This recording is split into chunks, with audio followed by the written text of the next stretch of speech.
I realize it's impossible to try to describe what happened in the title. Just gonna clarify that it is nothing like it sounds, and that the post is long. Okay, when I, 34F, was 14, I finally got my life back on track after a rough childhood. I lost my dad, was bullied on school and blah blah blah, and simply had some rough years. But I changed of school, I met my group friends and someone who a couple of months later became my first boyfriend, Tomas, 34M now. I was real happy, I felt like I had found my place finally. I was doing good on school, had a job, and at least 2 weekends a month, my group of friends and I would leave the town to go to a city in the coast or the capital city, just 2 or 3 hours away on car. I'm from Argentina, and we would go to see our favorite national rock bands. We loved it, we were big fans. It was the coolest thing to do back then in my country. Doing pogo, pushing people to get to the front fence, screaming the lyrics, etc. It doesn't seem important, but it is. Basically, when I was 16, my friend group and I head to the capital to go see one of our favorite bands, Callejeros, at a place called Cromañón. I'm not gonna explain what happened, just gonna say that the biggest tragedy of rock happened that night. Lots of victims and lots of people that ended up hurt. I ended up hurt, I still have a big scar on my thigh. 2 of my closest friends passed away that night. It was a big mess. I can never explain what I felt. I remember I started to go out every weekend, I would get drunk up my ass. I avoided talking about it at all. I would leave the room when someone even spoke about it, I kept pretending that everything was fine. That I was fine. In case you're wondering, getting alcohol in Latino America being a minor is not hard, much less in a small town. Plus, I'm from a town where, for some reason we also go out on Thursdays, and in Latino America, we usually leave clubs and parties around 6 a.m. on Fridays. I would show up drunk at school. But that was common, so no one realized. Tomas was there, supporting me through everything. Working hard to get a smile out of me every day, trying to get me to open up, but not pushing me too much either, hugging me when I needed to. And well, our relationship grew stronger, despite me going into a darker hole. When we graduated, we moved to the same city to keep studying, and I decided that it was time for me to cut the bullshit. I got a part-time job and worked hard to get the best grades, got new friends, stopped partying so much. I thought I was fine, or at least I wanted to convince myself that I was, but with time, I realized that I wasn't. We were like 20, and I remember I started to drink again. I hated myself, I felt miserable, I had nightmares with that night, and I felt even worse because I thought I was being like ungrateful. I survived at least, in my mind, feeling like this was pathetic. Mental health, well, we didn't speak much about it then. It was a taboo to go to therapy. During this time, I started to treat Tomas bad. I was mistreating. No, I never hit him or anything like that, but I would often yell at him or call him names when he was just trying to help. I kept pushing him away. I realized he deserved better than me. Tomas was always an angel, of course he did. It did not make sense to me why he was still supporting me. When he found me passed out after so much drinking on the floor, he would take me to the bathroom, bath me, dress me and put me on bed, cook me, clean my apartment. It only made me felt worse. I had a great man, and I was treating him like shit. He simply deserved better than me. I tried to tell him that we needed to break up, but he refused. Tomas refused and told me he would stick next to me no matter what. But I only got worse, and I felt like I was going to drag him with me, and I couldn't stand the idea of seeing him with me. So after thinking it, I made a choice. I did the only thing I knew he wouldn't forgive. Well, I told him I did it. I told him I cheated on him with a guy from my work. A friend he was jealous of. He was upset, confused, angry, sad and felt betrayed, of course. It was heartbreaking to see him like that, but I knew it was necessary. He was much better without me, I was just a dead weight back then.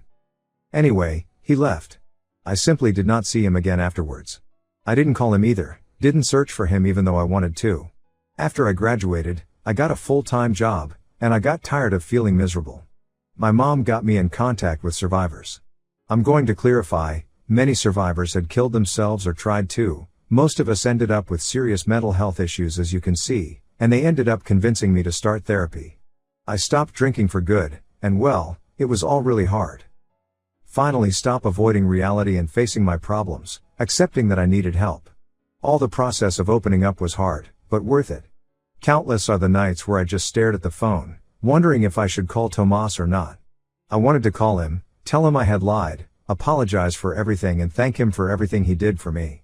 I have to say, Tomas did call to check up a few times, but I always decided not to pick up.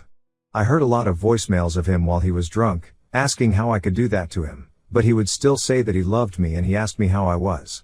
I forced myself to never answer. With time, his calls stopped, I got better and started to go back to my old self slowly. I started dating again, started to have more fun and eventually got married and had a daughter. Life did got better for me, but all that goes up, goes down, and my husband ended up cheating on me. Karma's a bitch, I know. I divorced him, and I was able to buy my own house and got primary custody of our daughter. My daughter has been the light of my eyes and, even with everything that happened lately, for her, I would never let myself fall into that depression again. I was and still am happier than ever. Anyway, I got in contact again with Tomas like 5 months ago. He found me on Instagram and just sent me a DM, and we started to chat, to catch up about life. He also had a kid, a 5-year-old son, but he's not with his mother.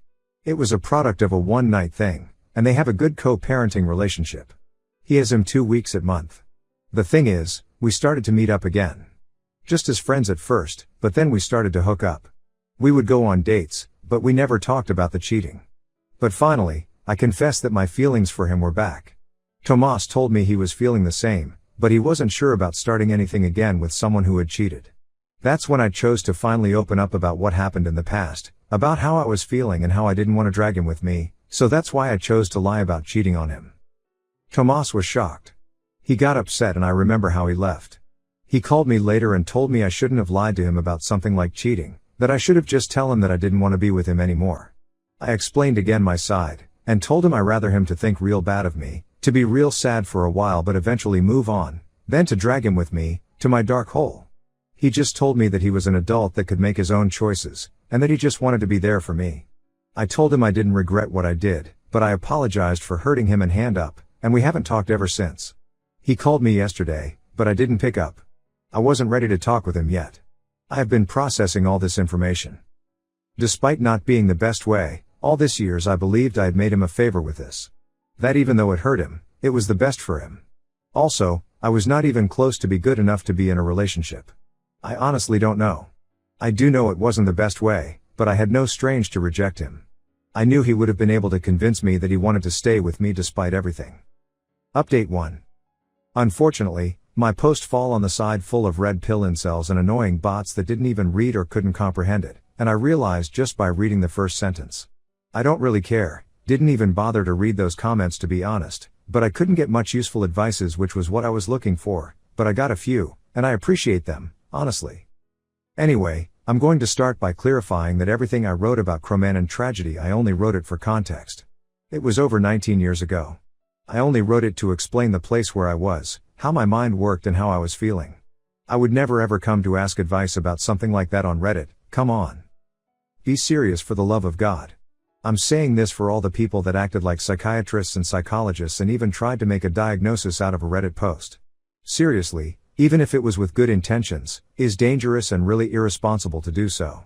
I don't have PTSD, I searched for professional help after graduating university. I graduated 13 years ago. I saw psychiatrists and psychologists, and I never got diagnosed with PTSD. I had depression and anxiety. I could never explain the amount of pain I felt after the tragedy, and how it only got worse because I didn't search for help right away. It took a lot of work, but years on therapy and support from friends and family finally made me get back to my old self.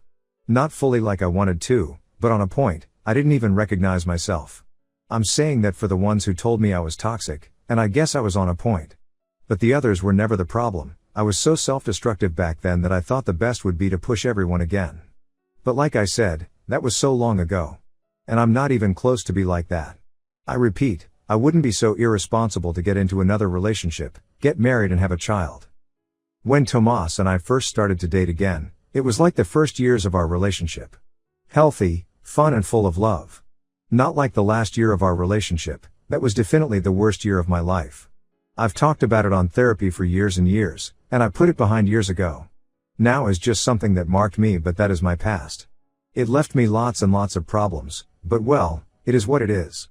I survived and should be thankful for it. Anyway, now to the point. Tomas and I met up on Saturday, and things went well. We had a long talk. We talked for hours about everything. He opened up about how hurt he felt, how awful the months after our breakup was and how he felt like I was making the choice for him. I told him that I was not only doing it for him, but also for me. I couldn't be in a relationship back then. How could I? Traumatized for whatever reason I was. Back then I was so self-destructive and not nice to be around. I also told him how he might have wanted to stay, but I didn't want him to. I reminded him that I tried to break up with him many times, and he simply wouldn't listen to my reasons and apologized for it, but he also explained how he loved me more than anything and couldn't leave in that situation. And how even after he thought I had cheated, he was scared about me trying to kill myself. Every time there was a news about one of the survivors of Cromanon that had killed themselves, he would freak out thinking it was me. I told him I loved him so much back then and now, but at least for me, it was not healthy to maintain a relationship. It was toxic and it wouldn't have helped any of us at all. We apologized to each other, and I clarified that I want to leave all of this behind and to just be us, to finally put this in the past. He agreed. We cried, but it was tears of happiness. I hadn't been so happy in a while. I guess deep down it was what I always wanted, ever since we broke up. To be okay again and to be like we used to. I guess that I never stopped loving him, and he never stopped loving me. I always wonder where he was or if he was okay, wonder what would have happened if things had been different. But now I don't have to wonder anymore, because we're together now and that's all that matters. But, one step at a time.